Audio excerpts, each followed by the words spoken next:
You're getting a lot of invitations from schools, right? Mm-hmm. Because they want you to come in and be having these conversations with kids about these topics as a way maybe of partially addressing that. What else are you hearing in school visits and as you're getting out in the community? I definitely see, the kids that I do a lot of public schools and private schools that are non-Islamic schools.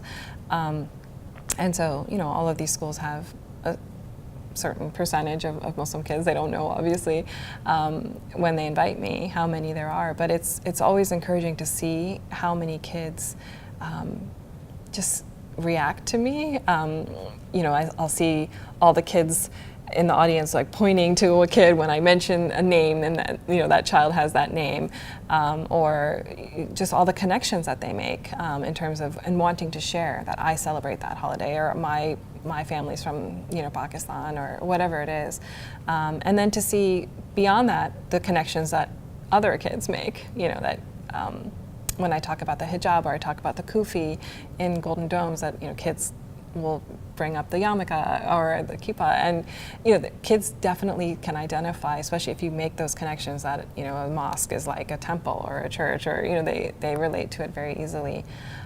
So I see definitely that people are curious and open. I'm really grateful for the invitations and the fact that more and more I realize how little kids know. And even in many cases, administrators and teachers too, to the point where I more and more define terms as I go along that I assumed before that people knew.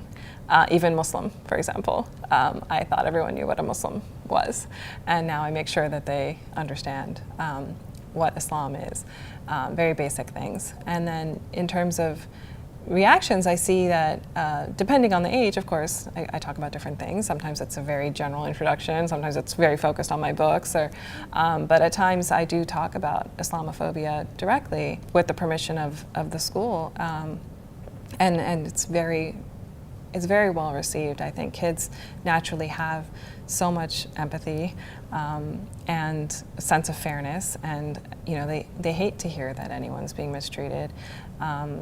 And just for them to understand, very, very basic things, and be shown how similar their American Muslim friends and neighbors are, and to understand why something like Islamophobia can happen.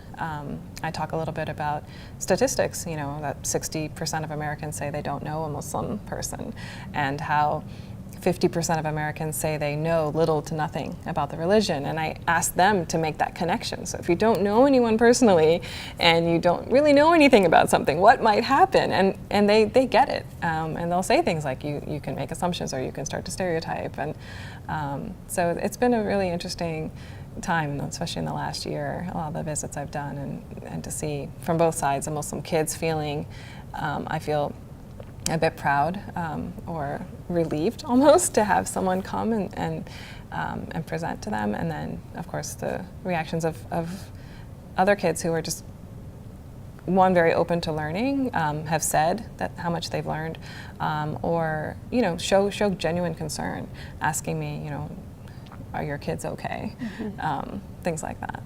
Well, and that sort of speaks to this. The fact that what you heard from the kids at the camp, from your sons, that's so widespread, what's being said, and the fact that kids don't have a face to put of it. So you become a face, your kids become a face, and that makes it, there's a more human connection, which is why they're inviting you in the first place, right? I mean, they want to celebrate your books, but I'm sure they're also looking for guidance that this is very difficult territory to navigate, especially if you don't have personal experience with it. Absolutely, yeah, and that's something, I know it's a bigger conversation about religious literacy in schools, but I do think people do want to know the very basics, and to be able to be respectful to all their students and inclusive, and so I do find that I've never been in a situation where people haven't been happy to hear what I have to say, which is a really wonderful feeling to feel so embraced by educators all across the country.